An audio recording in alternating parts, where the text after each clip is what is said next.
Hey, everybody. Nice to see you. Um, Appreciate Amanda inviting me to give a little presentation. And I did this one a couple years ago and changed it just a little bit as things have changed for me. I worked at EMF for 20 something years. And when they moved to Tennessee, I didn't. So I started my own little contract engineering thing and I've been doing that. And I tell you, I that is a very humbling thing to go from having 50 people that work as a great team to being the guy that has to go fix all this stuff. So things have changed, and I've tried to incorporate a little bit of that into this presentation too. But and while I'm kind of mostly focused radio, I think if you guys, some of you do TV, this applies to everywhere, and a lot of it's kind of basic, but it's nice to be reminded of things sometimes, right? So let me see if I can actually share this the way I want it to. Let's see. Hopefully, it'll let me actually present.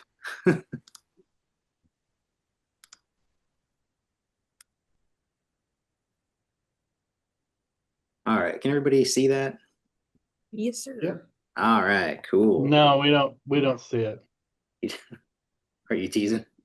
No, we You're don't not see it. teasing. No, Uh, I see you in your yeah, it tree. says I'm sharing the screen here. Let me try one more You time. gotta change your Maybe Mike. it's You gotta my change your end. view. Yeah, because we see it over here. Ah, yes. There Okay, we go. I'm All sorry. right.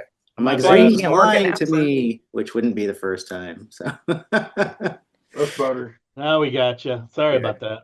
Yeah, and for anybody who's in TV, I'm sorry I'm all washed out. For some reason, this computer with Zoom, it my camera never works good. If we are on Teams, it looks like a broadcast quality camera. It's the craziest thing. So anyway, uh, so yeah, we're going to talk a little about this standardization across our stations using technology to our advantage, keeping it simple, and then some good practices. And I dare don't want to say best because what do I know? I just do this and am constantly learning new things.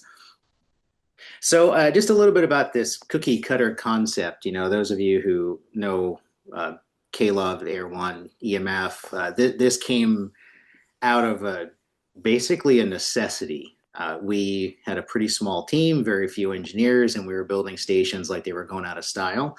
So we kind of got together and said, how can we do this more efficiently? And we modeled the cell industry in this way. So we tried to make every site as similar as possible. And there's always going to be tough and different antennas and coax and switches and stuff, transmitters. But for the most part, as much as you can simplify and um, implement these cookie cutter concepts into any organization. You can have a couple stations or a big group, it doesn't really matter. You'll find that it actually makes your job a lot easier. The cell industry does this, and it allows technicians to kind of work on any cell site they go to for the most part. They don't have to have individual documentation for each site as much, and things kind of just flow from one to another. So when I was with EMF, I could kind of go to any site in the country and pretty much within a few minutes figure out how things worked. That was the goal. In real life, it's radio. But in practice, it reduces our workload. It reduces documentation. It reduces the amount of training we have to do for other technicians and even program directors and jocks and stuff. And it reduces confusion. One of the things I like about it most is it makes for faster troubleshooting when things are kind of always in a specific documented order. Because if you know how things are hooked up at all the sites and you have it in your mind, you're not sitting there going, "Oh yeah, this one's so different than this one," and we've all encountered that, and so that's kind of the idea behind this make them as similar as you can, and I think it even works in small markets. Like I said, I've got some stations in Reno I just took over a few months ago. The engineer did a good job, but there's so many things I look at and go, "Wow, if we could standardize this stuff across all these 7 stations, my life would be a lot easier." So in what that means, kind of practical terms, we're talking remote controls. If you've got a Sycon at one and a Burke at another and an Automat at a third, that's tough. So if you can, and even with modern like a Burke, you can kind of use the same remote control for all the sites if you have connectivity between them. You can use this little, into boxes. I forget what are they called? Yeah, anyway. IIU, flex Yeah, one of IIU, those. or So yeah, if you have one head end, you can have all your stuff dump into one remote control. That's easy. Monitoring devices like Innovonics or if you're using boy, my brain is just not working today on some of these the the one from Europe, Belgium. Anyway, there if you have the same model across all the things, you know how the interfaces work. Kind of what you're looking for and how to make it go faster and all that. So that utility PCs, if you're using Dell and HP and Lenovo and all this other stuff, and sometimes the BIOS doesn't work the same. If you're just sticking with HP, you kind of know like, oh, I'm always going to get into BIOS with this. And again, sometimes it's easier to stock those things too, which I always liked, is having a couple spares on the shelf.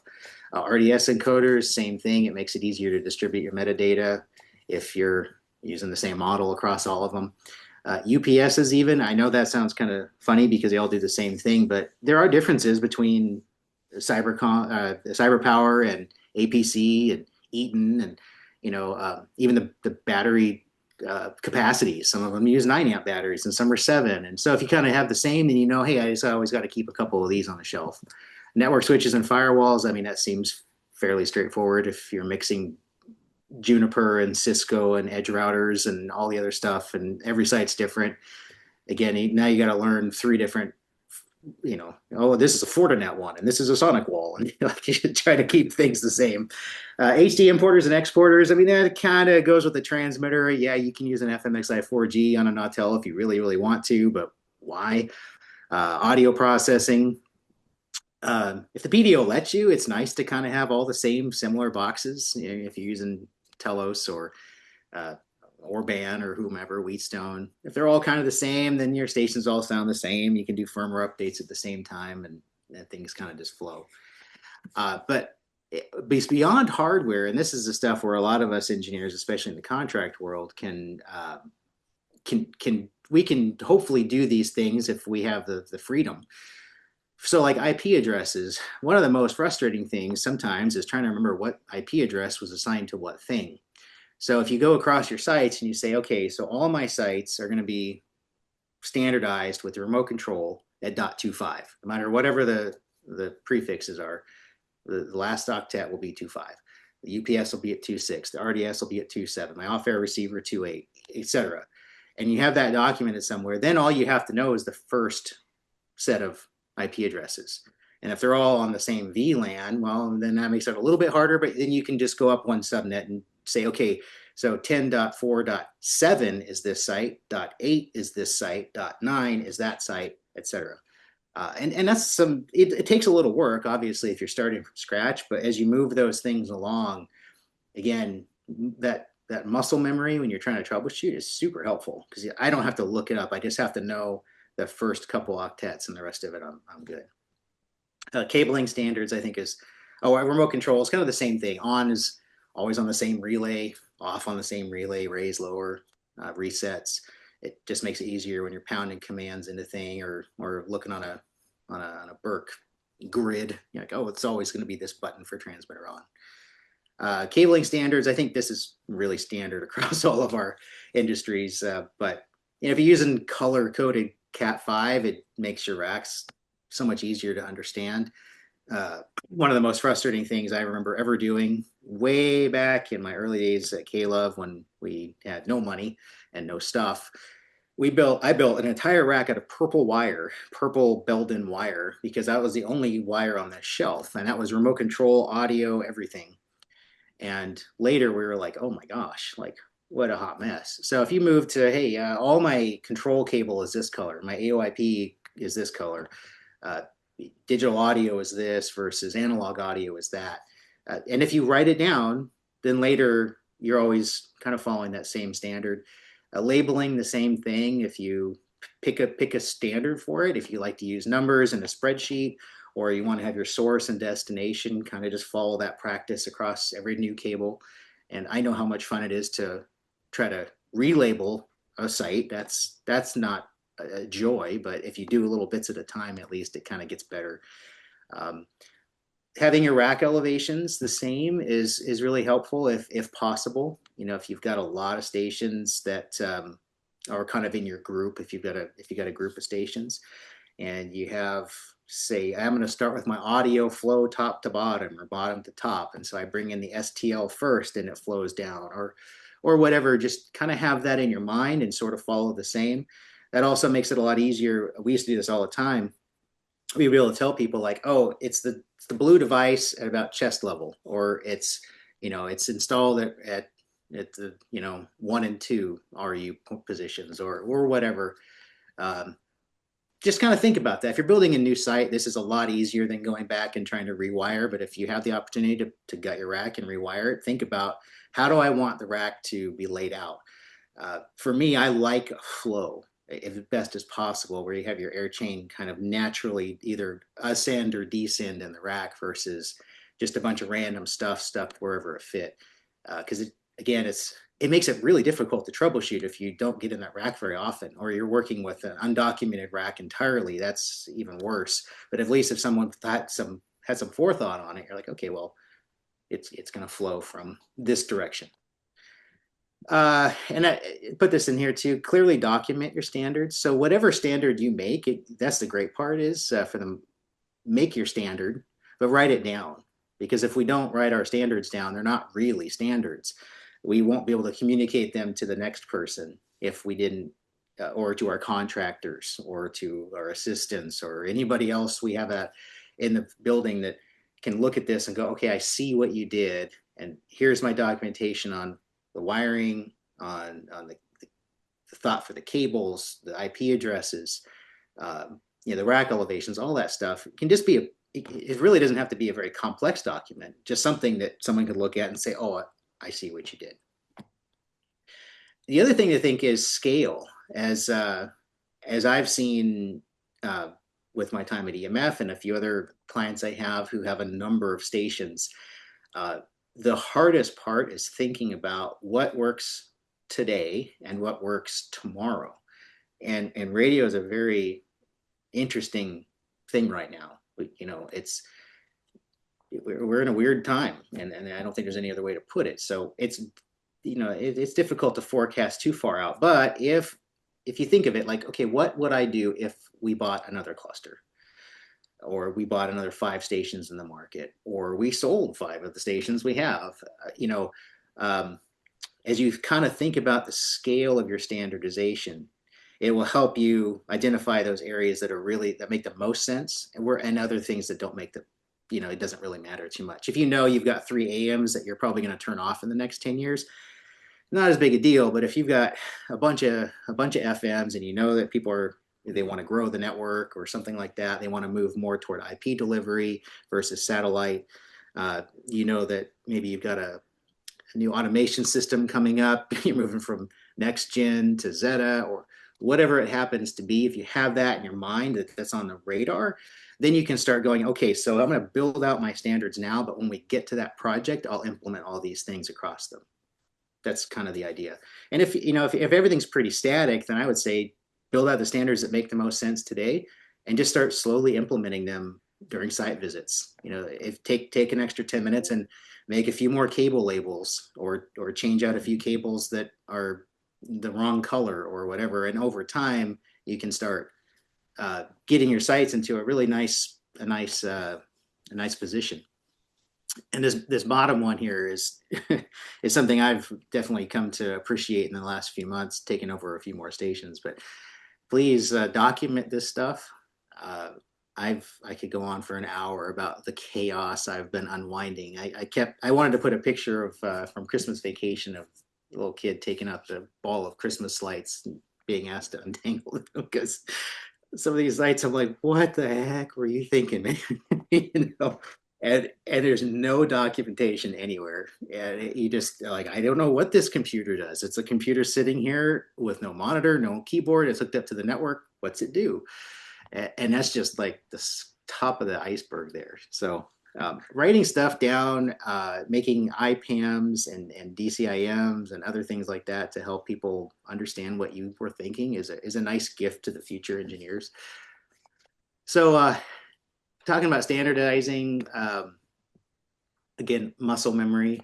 If all your sites basically operate the same, it's a lot easier to remember, what you don't have to think about it so much, especially in the middle of the night or when you're tired at the site in the evening or something like that. You're okay. I know how this works. So, and you can troubleshoot stuff from far, which is really nice. If you kind of know what you're getting yourself into before you even get in the truck, that's a huge blessing.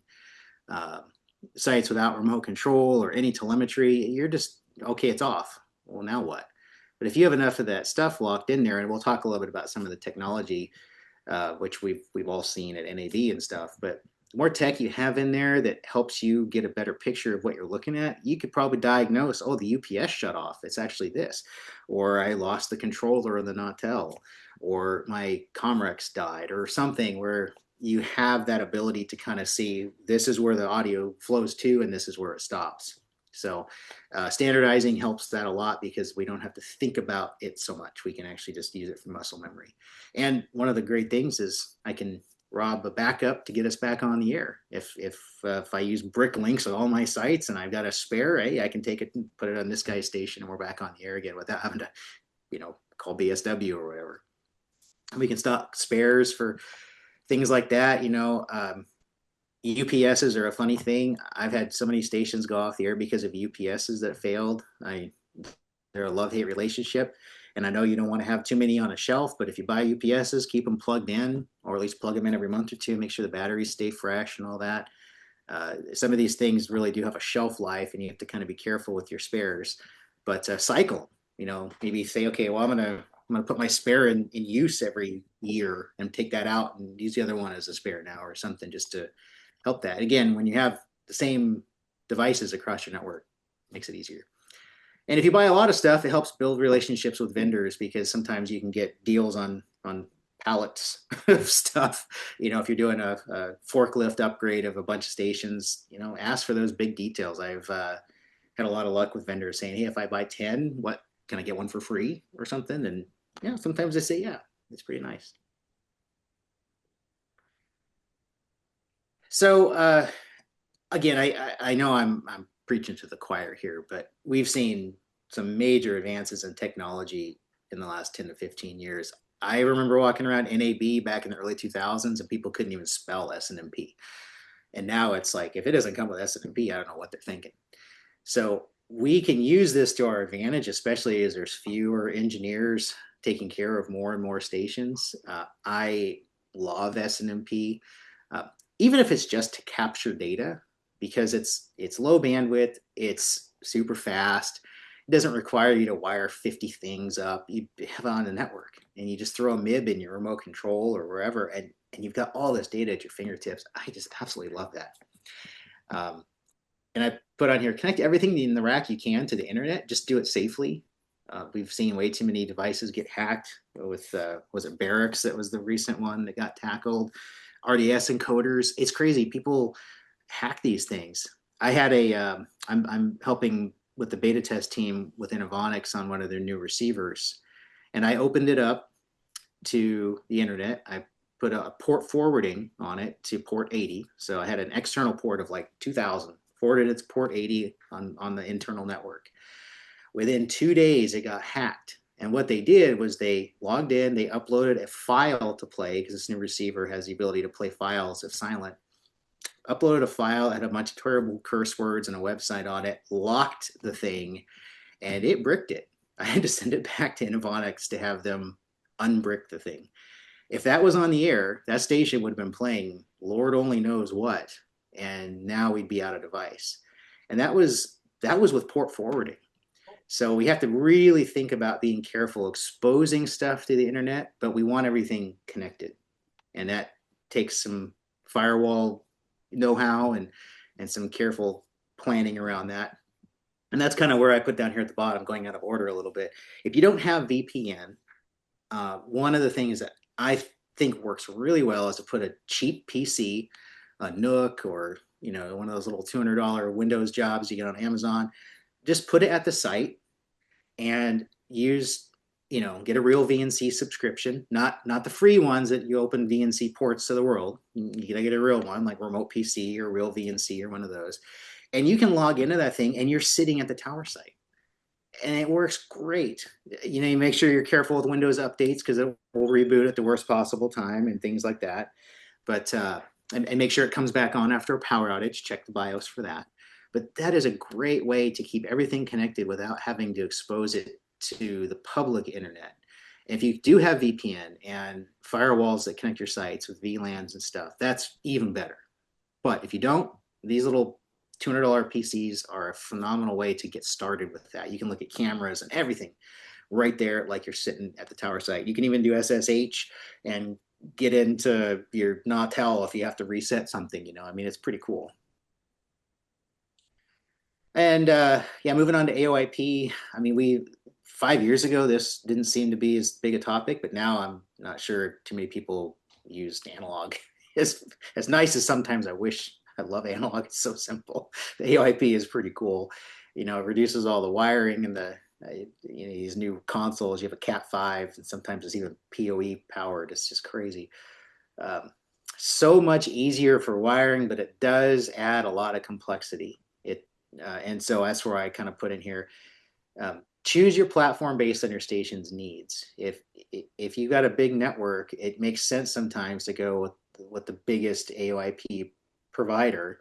Or if you don't have a big one, you might want to think about like, well, what do I really need here? If I just want my consoles to be AOIP, but the rest of the network can be this, maybe I'll choose this brand because it allows for better integration. Again, just kind of think about that today and then try to go, well, 5 years from now, what's that going to look like? Am I going to want to be delivering Livewire or WheatNet to the transmitter itself? Or do I still not care about that? And there's so many options. I think that's the hard part. And every option works different. So just kind of do your research. NAB is a great time to walk around, ask everybody, and get demos and stuff like that. And I would put on there, don't purchase gear that doesn't allow some form of remote connectivity. So if you're running WheatNet, make sure you've got a PC somewhere that you can get to get to Navigator. Because it's difficult sometimes if you're not at the site and now you can't make changes. Now what do you do? So put something in there, even if it's a little Nook PC running Navigator, it's on the network there. Something like that. Just try not to buy stuff that doesn't allow some form of IP connectivity because you will want it later for sure. And then when thinking about getting audio to the tower sites, video, audio, what I would say is try not to overcomplicate it. I keep coming across things where there's 3 or 4 levels of backup, and sometimes it's hard to even tell what's on the air. So, use a main and a primary. If you have an RF-STL, back it up with IP. If you don't have IP, maybe you can get a WISP or Starlink or 5G that can turn on when you need. There's so many options out there. Peplink, Cradlepoint, all those, and they're relatively inexpensive for backups. But that way, if the Eagle breaks the front of the STL receiver off, you're still on the air. And again, with overcomplicating your backup feeds, for me personally, I find that it's like it creates more hassle than it's worth, because if you don't really know what's going on, then it's really hard to tell like what broke.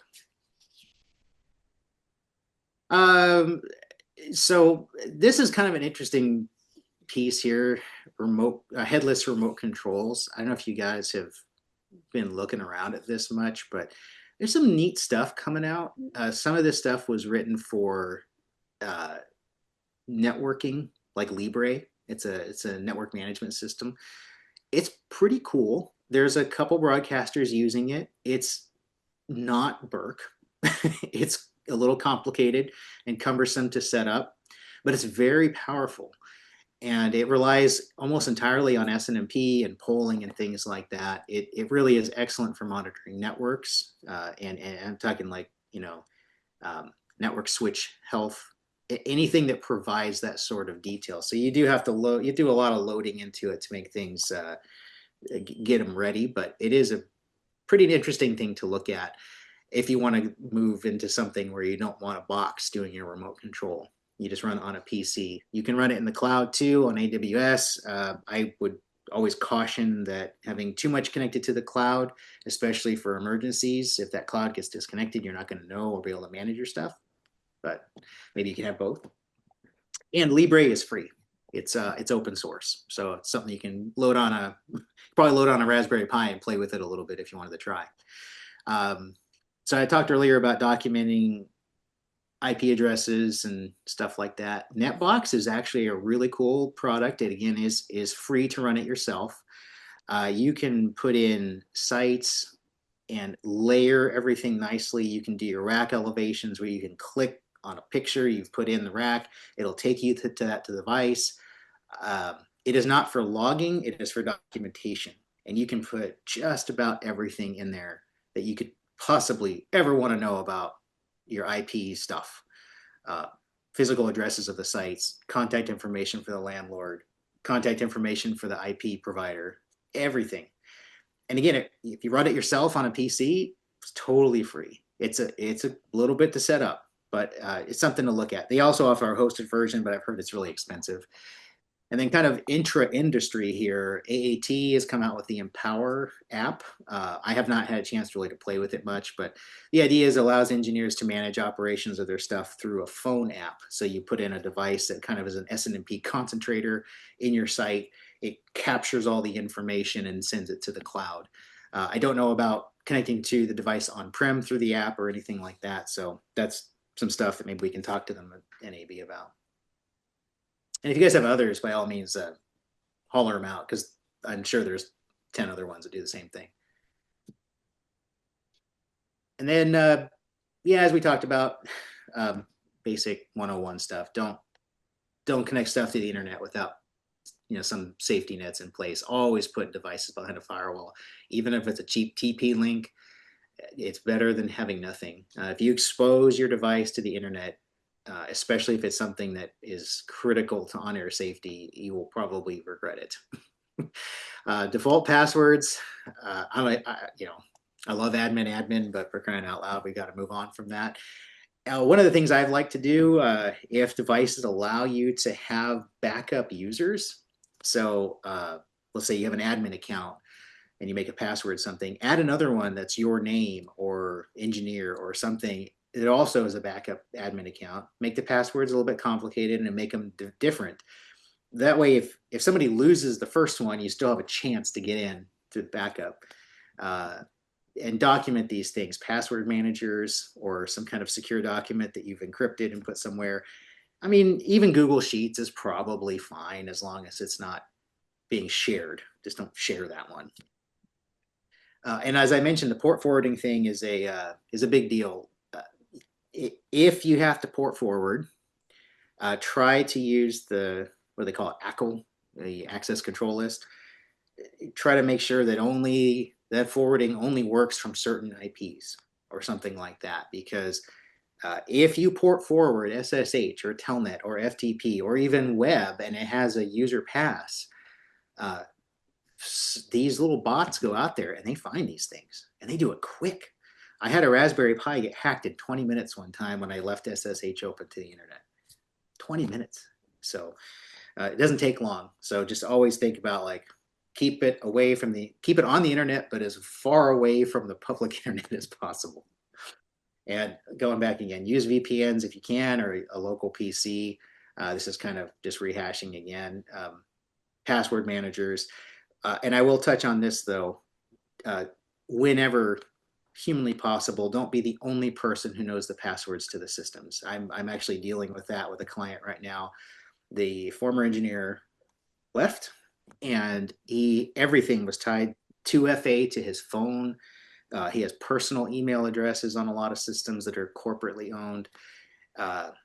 And it's been a big pain. And it's not very nice to do that. So, we have to play fair and realize that the people who follow in our footsteps will not be our enemies, even if, they take our jobs, they're still not our enemies. So make sure other people have access to these things. With things that you have to 2FA to your phone, it happens. But one of the things I found too with newer systems is password managers now allow you to save 2FA codes in the password manager, like LastPass, OnePass, RoboForm. You can save those codes in there. And again, if it's a shared account with the director or the GM or something, then you're not the only one who owns it. And if you get hit by a bus, the station's not completely screwed. And then finally on this, I think it's okay to use reuse passwords, especially intra building. If if you want to use your the same password for all your RDS encoders or something like that, or UPSs, I think that's fine. Uh, what I would say about being smart about it is, again, try to stay away from like admin or something.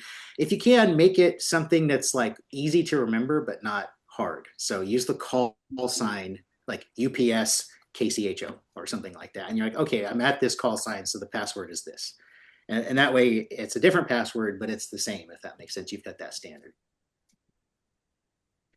Virtualization, yeah, this is kind of a thing. I won't go so deep on this stuff, but it really isn't as scary as it sounds. We're all encountering this pretty much on a daily basis.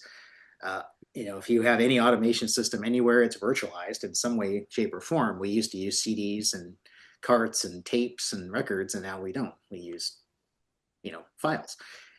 Same thing, and we can run these new virtualized platforms on a lot of different ways. You can run them on servers inside your station. You can run them as cloud services. Probably just depends on what you're trying to accomplish with those. What I like is it reduces the number of devices in a rack, and it can be duplicated easily. They can be completely backed up, and you can have RAID systems or even full redundancy ready to go. So there's almost zero downtime. I think virtualization is great for monitoring and configuration of devices. But I would say, as far as like the physical broadcast tech stack, we still have a ways to go. As I mentioned, we can virtualization in the studio makes a lot of sense. Remote controls, they're getting there. Libre, that's a virtual remote control. Automat has made virtual script easy. I haven't used it in a couple of years, but when I was playing with it at EMF, it was really cool. You can still do command and control through some add-on devices that convert physical closures to SNMP. But if you don't have anything, if you have all SNMP, don't need those. Audio processing, a couple of my stations are running the Stereo Tool software. It works great. And you can run those things on a Windows laptop, for crying out loud. They don't take very much processing. Some guys I've heard have even done it on Raspberry Pis. I've not done that, but yeah, more power to you. RDS, I would be shocked if this isn't basically just a piece of software in the near future where, we don't need devices. We don't need to take up another RU for RDS. It just incorporates into the processor now. HD importers and exporters, I'd like to see this coming. If we could get some standards wrapped around the Xperi stuff, that would be so nice, where it doesn't matter what brand of transmitter you have, it still works. That'd be really cool. If the FCC allows EASs to be virtualized, I think that could have a lot of benefits. The hardware is great, but now that Sage has discontinued making the indec, the playing field's getting a little smaller. But just how cool would that be if you had a PC in your rack that was running your processing, your EAS encoder, you have virtual EAS receivers using some external SDRs, virtual modulation off-air monitors, again, not complicated stuff. All of these things, the Innovonics HD mod monitors, they're all SDRs. It's all there. They don't give it to you in a piece of software. And then the one thing too I'm kind of excited about is machine learning and dare I say AI and remote controls. I had a conversation with somebody the other day about how nice it would be one day to hopefully have AI built into remote controls and other systems that will help you diagnose the problem. Because we love getting 53 alarms on something. You're like, what actually broke? In today's world, that the remote control should be able to say, well, all these cascading alarms were caused by this, and here's what I think you should do.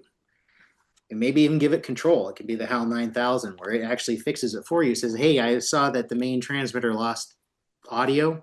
I had audio on your backup transmitter, so I switched. Like that would be sweet. It's hard. You can write all that stuff with scripts, but if we can get the software embedded in these things to do this going forward, I think it would make our jobs a whole lot easier because then we don't actually have to tell it how to think. It would kind of learn how our systems work and be able to make corrective action far faster than we can. All right. So the KISS principle. Um, uh, I've seen both, and I definitely lean on the KISS side. A simple air chain is a reliable air chain. The more stuff you have in your air chain, the more likely it is to kill you. It's like, it is crazy. What I love when I walk into a site and there's only two or three things actually in the air chain itself, and the rest of it is there to help, to add, um, you know, the feature sets you need to take care of your stations. So again, if we were virtualizing some of these things, you can have everything run on one PC. And if that PC is completely backed up, yeah, man, that's a really simple air chain. But without virtualization, we can still think, what's the bare minimum I need to be on the air? I have my STL going to the tower. I don't need to take it out and put it in three different things to then put it into the transmitter. Just keep it simple. And really the fewer devices, and I learned this at EMF after much trial and error, but in our racks, we only had 2 or 3 devices in the air chain at any given time. Everything else was switched in as needed and switched out later if needed. And that allows for very simple wiring, very simple diagrams. Basically, you have, studio, STL, STL, back out into the processor, whatever, however you have it. But 3 or 4 things that are doing all the hard work. Smaller keeps wiring tidy. And then if you're using good labeling, enabling conventions, I mean, it's very easy to take this stuff and get it back on the air. And it doesn't really break that much either because there's only a couple things. And that flows into the aux systems as well. We have to keep our auxiliary and backup solutions practical and simple. And I like bare bones aux systems that personally. I was working with a client over in the Bay Area, and they sent me drawings of their air chain. I could not understand it. It was so horrifically complex that where everything on the primary could be put into the backup and vice versa. And there were switches upon switches upon switches, and they had a lot of problems. It was crazy. I know that it was well intentioned. I think that's the hard part. We're always well intentioned in those kind of things, but when one thing broke, again, if you have interwoven aux and main stuff, when one of those things break, now you have to try to figure out where you're switching out, which piece, and all that. So I like to keep everything as diverse as possible, a main and a backup. And when you're considering this, remember, like, any power is better than 0, 10%, 50%. That's great. No one's even going to notice 50% power. Audio, hey, something's better than nothing. If you lost your linear audio feed and now all you can do is 128K barracks, hey, you're on the air. It's better than nothing. Basic positive control, basic command and control stuff for switching on off. You can write in some simple scripts into your remote control to make sure your aux can't run, especially if it's got a separate antenna, that it can't run when the main is on. You can write in some interlocks for that. But for the most part, if they can operate completely independently with 2 totally separate paths, the chances of the main taking down the aux is always much lower. And I have seen this too. The main and the aux, we're all powered by 1 UPS in the rack. That doesn't do you any good. two UPSs, two chains. Make sure, because it's that one thing. It's same outlet. Oh man, well now when that one breaker trips, you're off the air. So those are the kind of things we just have to kind of look at objectively when we're putting this stuff in. And I love the N+1 now. These new transmitters are so awesome. You get an ICOM BKG and throw it up on the tower, and an N+1 transmitter, and you can change the frequency on it. It gets you back on the air when something bad happens, and you're basically pushing buttons. One of my clients, they have a push button presets in the Burke, so they can log in, push it, it changes the preset to the right frequency and turns it on. I'm like, that's pretty sweet. Very simple. One button and you're back on the air with your aux. And like I said, minimize those shared components and then test things. I'm going to a site after this meeting here today. They've got um, it's a AM, and their AM main is newer. Their AM backup is older than me. I run that thing every single month I go out there. I put it into the antenna and I run it for 30, 40 minutes while I'm doing cleaning and stuff like that because uh, for the first year I worked there, they always told me it didn't work until one day I turned it on and it worked just fine. No one had tested it in 10 years and it works. But I like to make sure that, hey, I ran that last month. Rats haven't chewed through the wiring. There's not so much dirt built up on it that it won't even start anymore. So just kind of that's again just my pickiness. But I would say, yeah, make sure you monitor those backup box systems, have them on your remote control. That way you can see, hey, I've got a UPS fault on my aux. That's super helpful to know ahead of time, things like that. And then I like the saying, one is none and two is one. So if you only have one and it dies, you're in trouble. So if you have any kind of backup, any kind is better than nothing. And use your friends if you have to, share them. It doesn't matter, but find something. Again, even if it's a 50-watt exciter that can get you back on the air, it's better than nothing. And that's what my take on it. And then I think we're kind of closing in on the end here. So we all know this: a clean transmitter is a happy transmitter. How many times have we been to sites and when you see air filters that are so clogged the fans sound like jet engines? It's a little crazy. Um, I'm overly anal when it comes to air filters and air conditioners and cleaning dust off the equipment. I like to walk in and make it look like I would be okay having this rack in my home. Uh, Mostly because I know it sounds silly, but it's almost like the equipment knows it's being abused. And so I got this little duster. I wish I had it in here. It's in my truck, but it's like it replaces the canned air, and it's a little tiny like fan, about $30 on Amazon. I carry that and just blow off the racks. I blow out the filters. I do it every single month, and I make sure that the transmitters don't get to the point where they're getting clogged up. Even with air filters, I took Nautel apart the other day with a power supply issue, and there were bugs inside that transmitter that had been sucked through the fan. I couldn't even figure out how. I'm out there every month changing washing that air filter out, and still. So we just have to kind of keep up on that. Watch out for pests, bees and wasps that get in the building and build things. I've got ones of baby rattlesnakes that get in all day long. Can't figure out where those are coming from, but they get stuck in the traps, which is great. Door frames, entry points, grass and weeds away from the buildings as much as possible is always helpful. Especially back east. Oh my gosh, like you guys with your grass out there, it's insane. And then the other thing too is how many times we've been to a site we didn't look at the tower. You drive up, didn't even ever think to look at the antenna. I have done that so many times. I have to like consciously go, hey, what? Okay, yeah, it's still attached. The coax isn't falling off. Oh, yeah, all three bays are there. When we're going to the sites, it's just those little habits.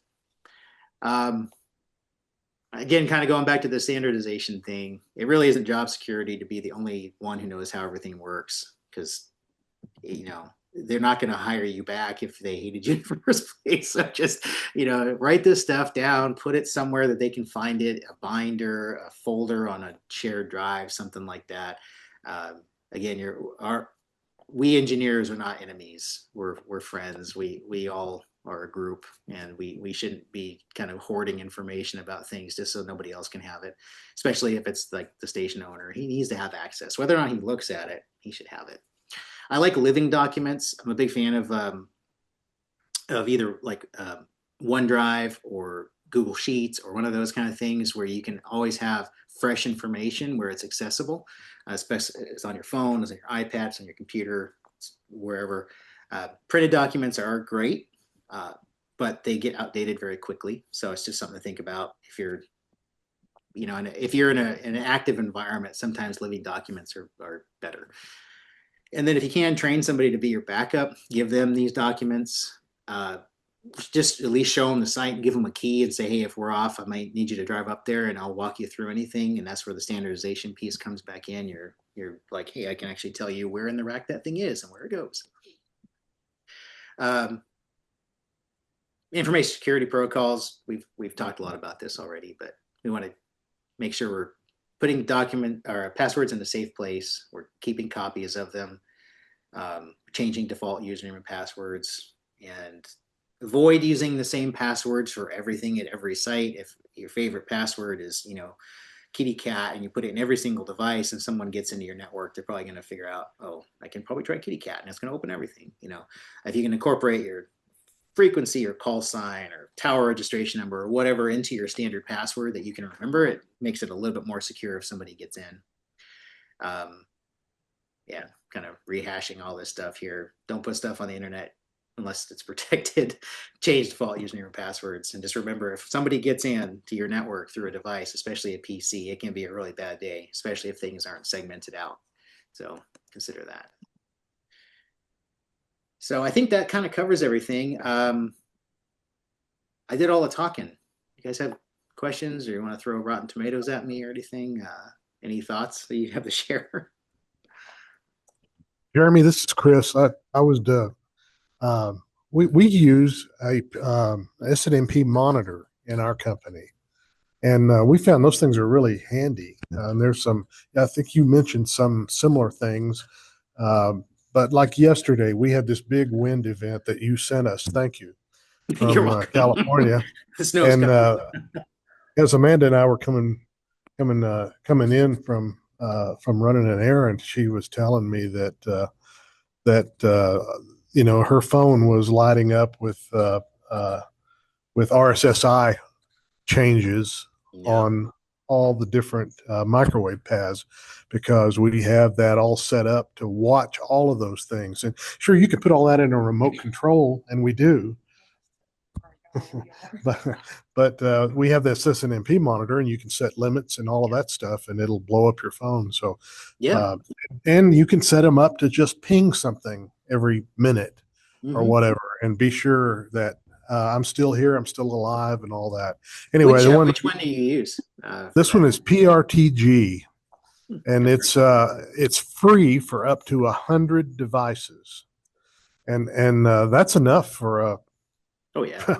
Well, we got 4 radio stations here, and we don't get anywhere close to 100 devices. But anyway, it keeps a good eye on everything. So anyway, those are just really handy things to have. And if you're in the SNMP world, man, why not? It's funny on those too, with like Libre and probably the same. A lot of times you can tie them to things like Slack, which is really nice because that way you're not getting text messages, but you're still getting notifications. If you have multiple people who are kind of responsible for things, that you can all share a Slack channel.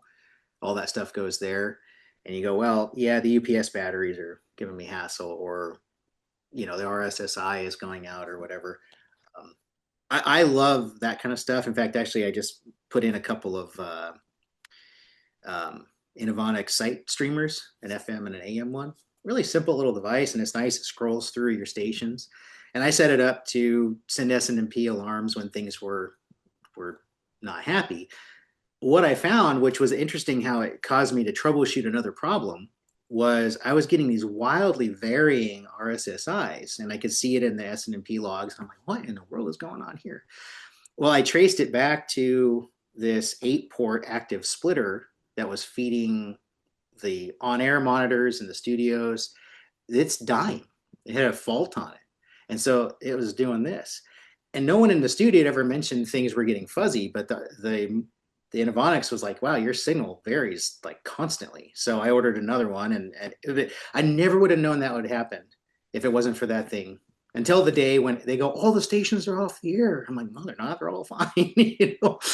So I love that kind of stuff, and that trending is so nice to see, and it shows up so helpful.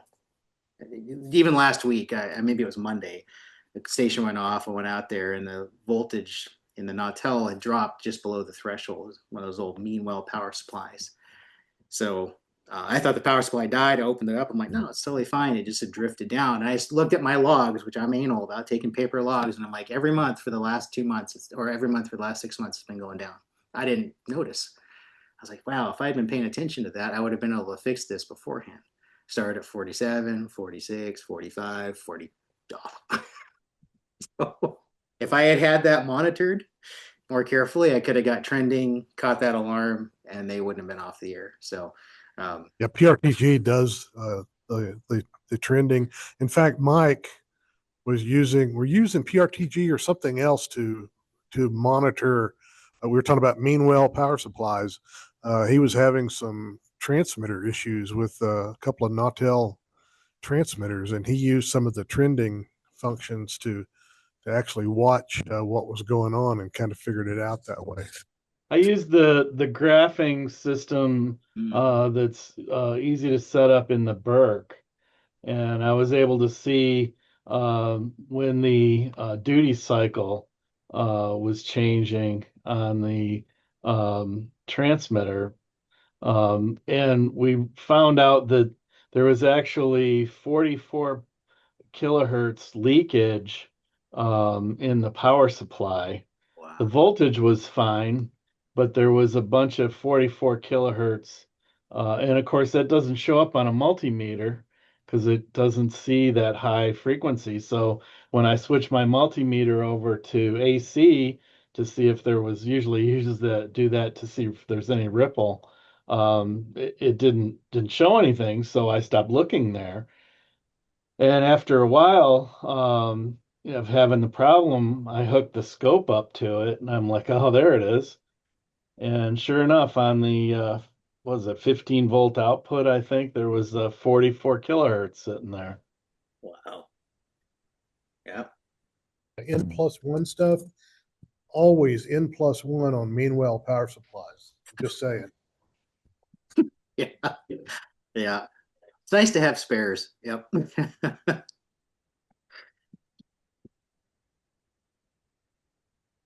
Well, any other thoughts or questions? I know most of you guys probably this is uh, radio 101 stuff, but I know Well, sometimes I did want to know what Slack was. it is it's a messaging tool that is kind of built for teams who do software development and engineering and things like that. And you can build groups in there. I don't really have a way of showing it very easily, but it's an application you can run on your desktop or phone. And the free version allows you to keep messages for 30 days, and it works really well. I think it's 30 or 45 days, and then it'll delete some. If you have a big team and you have a lot of users who use it a lot, it can get kind of expensive. But you can have a big team and not pay anything, and I like it. Our one of my clients, they have Libre to monitor some translator type stuff, and it'll send alerts into that. And so they don't have to worry about buying a $10,000 Burke. They have all their stuff just kind of dump into Slack through Libre APIs. And it sounds a little complicated, but it's not too bad to set up. I imagine if we went to some of these other remote control manufacturers and said, hey, could you tie into messaging services like this? They probably could write something that would do it. It's just a hook that you tie into. So yeah, and Slack's great if you just want to have group. It's like Facebook Messenger or WhatsApp or whatever. It's kind of like that where you can build groups in it for just talking about stuff. You can have a discussions channel. You can have an alarms channel. Lots of stuff. It's cool. And the other thing that I was looking at, because I took some notes, you kept mentioning Nook PCs. I'm not quite sure what those are. I haven't been able to find any good super low cost PCs. Yeah, if you go on, I wish I could lift this one up. I've got one right here, but it's plugged in and anchored. If you go on Amazon and just type in NUC mini PC, uh, I gotta say, I got this one here for 120 bucks, 8 gigs of RAM, an Intel processor with a 250 gigabyte solid state drive for $130. Does it Uh, include the OS? it includes Windows 11 Pro. I bought one for the What? kids. That's what they do their homework on. It's that big. I'm not kidding. It's the size of a sticky notepad, and it sits on the glued to the back of the monitor in the living room. And I think I spent Nice. 169 on that one. And these things are they're freaking awesome. Now I'm not going to put them on the air, But for monitoring, you set it at the site, you tell it not to go to sleep and to come back on after a power outage, and it just sits there, and you can run your Burk on it, you can run web browsers, it runs just fine. It comes with Windows, it costs less than buying Windows.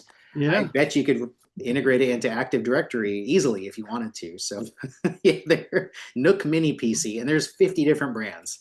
They go all the way up to hundreds and hundreds of dollars for the high-end ones, but you can get little cheap ones. Have just stick it behind the firewall at the tower site, put remote PC on there, and guess what? Now my computer's there at the site. It's amazing. Well, the last thing, since I'm asking, Netbox. Could you describe that a little bit? Yeah, let me see if I can pull this up without showing off too much. So let me see if I can do this with. Oh, I have to let Amanda help me share again. Make us. There you go. All right, let's see if I can share this real quick. So this is the Netbox application. It runs, it's just a website, but you can build in regions, you can build in sites, groups, specific sites, and each one, as you look at them, you can have information. So if you're a lot of these, we're still beginning to build things out, but you can look at racks specifically. Let's see if I've got one that I've actually put any information in. Let me see if this one is actually here. No, I don't have any elevations put in. There's a few. I just started kind of working on this recently where I was like, I need to get this stuff laid out where it's got the rack elevations and all that. But you can put in rack mount devices. Let's see if I can show devices. So if I go here, yeah, you can put the manufacturer, the make, model, IP addresses, where it's at, what it does, what it's hooked to. Again, this is not a Burk. Oh, here's one with rack elevations. So if you want, and they're wired up, you can click on it and actually take you to the right place. So it takes a little time. I mean, it's a great project to kind of do on the side where you're downloading pictures and putting them in here. And then if you change where it's at, it actually updates the rack elevations for you. You can click on these, it'll take you to the device, who owns it, who the tenant is, serial numbers. It's a pretty nice thing. It is very, very powerful. You can build in wireless stuff, your IPAM, if you have VPN, routing, power. I mean, just like literally anything you can possibly think you want to document can go in here. This one is running on the client's own server, so they're not paying them the monthly subscription fee for that. But I think it can run probably on any Linux PC. I don't think it requires a lot. It's probably some hard drive for all that stuff and some time. It's like one of these things where you start and go, okay, well, I got to start with Earth. And now I'm going to the United States, and now I'm going to Colorado, and now I'm going to Denver, and now I'm going to add stations that are in Denver. And I've got some over in Wheat Ridge, or I've got some up in Boulder. So I'm going to make new cities for those and put my sites in there and so forth. And then you can just go, okay, in this rack, I've got this, and in this rack, I have that. And like I said, we're just getting this going, and it's so cool. Because right now, it's a spreadsheet with about 50 tabs, and I just can't do it. I keep losing track of the active sheet. Oh yeah, it's crazy. And then there's copies of sheets because someone goes, "Oh, this one must not be in here," so they make another one. Yeah, and the nice thing is, in something like Netbox, you can store passwords, and it's secure. It's a good place. It's a nice place to put in there. Like, the username and password for the device is this, and it's one place you go update. So when we first started looking at it, it seemed very overwhelming. It's like, oh my gosh, I wish we had done this years ago. But as we get more and more stuff in there, it becomes nice. Because if you, like I said, if you're using standards and you say, hey, we're only using the Fortinet firewalls, or we're using this UPS, you download the picture, you put that device in there once as a UPS. And then when you go into your rack, you can actually select, oh, I'm using the CyberPower 1500 RMU. And it pulls it up. It has all the information. You put in the serial number, IP address, and slam it in the rack. So the more you build into it, the more it becomes easier to use. It's just getting it off the ground is like, pushing a 747 down the runway. That sounds great. I'll look into it. Yeah, it's fun. Yeah, and start Uh, small. Just maybe just load it on a little PC somewhere. Just goof off with it. This one runs on AWS, but it's on their own instance, so they're not paying anything besides the cloud fee for that, which they have other stuff on anyway. So it's not bad. Thanks.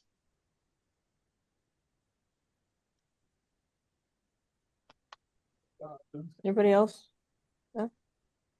Nobody else wants to talk to you, Jeremy. That's fine. I totally get it. I wouldn't want to either. But well, cool. That's really good info. Thank you so much for. Oh, that's not what I want to do. Of course, yeah. can't- Well, thank you. I can't talk and click things. There we go. That's okay. No, we appreciate you joining us. Thank you. Hey, Sorry, I forgot. That's okay. I didn't. That's better. I almost it would have come up on me if I didn't look at my calendar and I'm like, oh yeah, shoot. So I appreciate it, guys. Thank you very much for the invite. It's nice to see you all again, and yeah, hope you have a great rest of your week. Storm doesn't get you or anything. Great. All All right, we'll take talk to care. you later. Thanks. Thanks.